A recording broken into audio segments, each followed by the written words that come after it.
Priez que Dieu nous soutienne encore plus. Qu'il soit avec nous les années à venir, commençant par 2018, qui doit commencer dans quelques minutes. Nous devons aussi vivre pour Dieu pendant que nous sommes dans cette vie. Qu'est-ce qu'il veut dire par là? Vivre pour faire la gloire de Dieu. Vivre pour faire l'honneur de Dieu. Vivre pour rendre grâce à Dieu. Pas vivre pour son ventre. Pas vivre pour détruire le monde. Pas vivre pour détruire ses voisins. Nous devons vivre pour faire la gloire de Dieu. Ça veut dire quoi? Quand je fais quelque chose de bien à un petit enfant, je le fais parce que Dieu m'appelle à le faire. Quand je fais quelque chose dans mon bureau, je le fais parce que Dieu m'oblige à le faire. Vous travaillez pour l'honneur de Dieu, pour la gloire de Dieu. Et quand vous sentez que ce n'est plus pour la gloire de Dieu, arrêtez. Si c'est pour servir les sorciers, les marabouts, ils paient pas.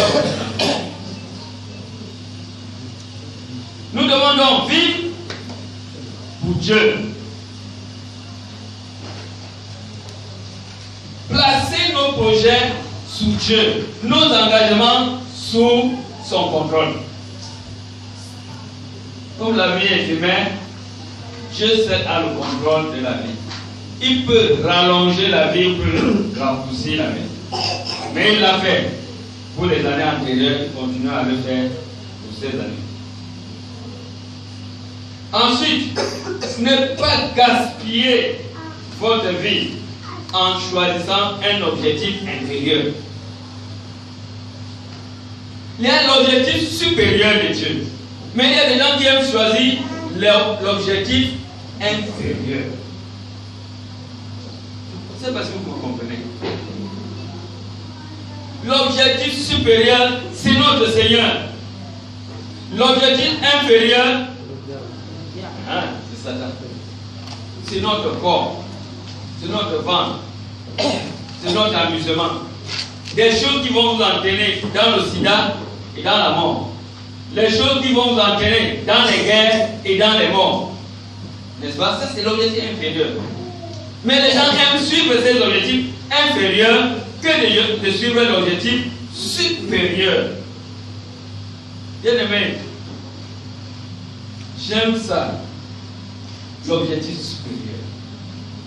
C'est l'objectif qui a une valeur durable. Une valeur centrée sur Dieu, contrôlée par Dieu, aménagée par Dieu, orientée par Dieu, manifestée en Dieu et en Dieu. Tu te plonges en Dieu, tu nages avec Dieu, tu vis avec Dieu. C'est ça l'objectif supérieur. Bien aimé, choisir la valeur durable. La valeur durable, c'est celle que Dieu donne. Dieu donne ce qui tue. Dieu seul peut donner un but raisonnable à chacun de nous. Un sens raisonnable. Un sens pour la durée aussi longue. Parce qu'il est celui qui décide de raccourcir et de rallonger. Il sait qu'il vous a déjà promis de rallonger beaucoup de choses dans vos vies. C'est ça. C'est cela que vous êtes là. Pour prendre appui en Dieu, pour rallonger des bonheurs dans votre vie. Mais il doit aussi raccourcir les choses. Raccourcir des malheurs que vous avez eus. Il y a des gens qui ont eu des malheurs, tellement de malheurs, des deuils, des ceci. Il ne faut pas que ça continue. Il faut qu'il limite ça. Et pour que vous viviez la joie. les problèmes vont finir. L'objectif.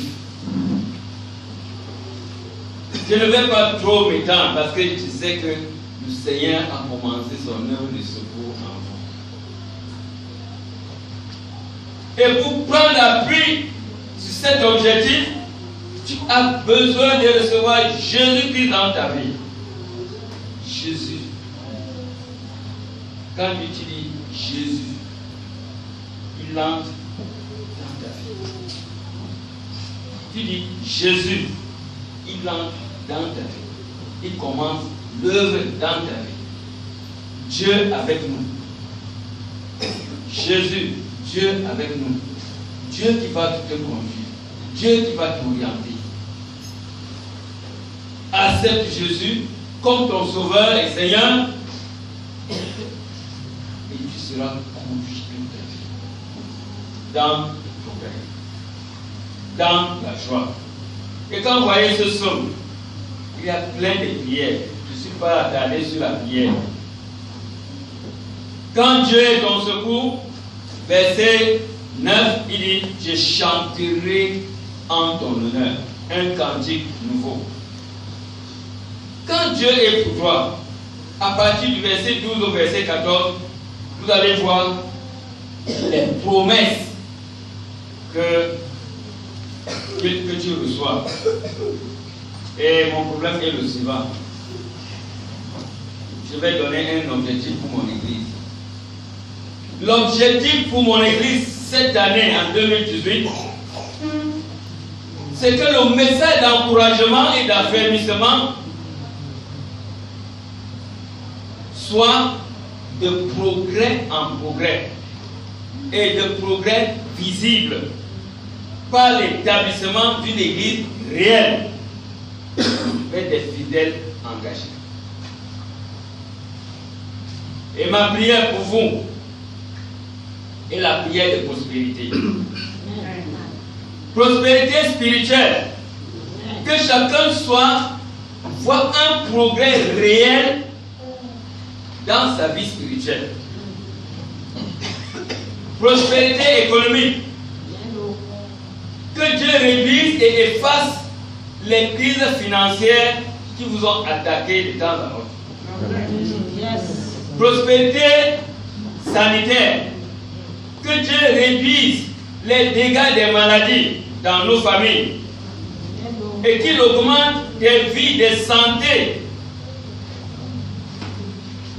Que Dieu protège chacun des attaques des ennemis, des attaques de Boko Haram, des attaques des destructeurs. Que Dieu transforme les cœurs de nos ennemis pour la cause des enfants de Dieu. Et pour notre pays, que Dieu préserve notre pays des guerres et de la montée de la criminalité qui est en train de prendre place. Avez-vous déjà vu ça? Qu'un homme en tenue prenne l'arme pour tuer son camarade? Ou et continue encore à tuer jusqu'à 1, 2, 3, un homme en tenue. Non, nous devons prier pour que des choses pareilles ne continuent pas. Ça, c'est une provocation de guerre. Mais comme le pays est sage, les gens sont restés tranquilles. Ils l'ont pris simplement, ils l'ont éteint. Gloire à Dieu. Amen.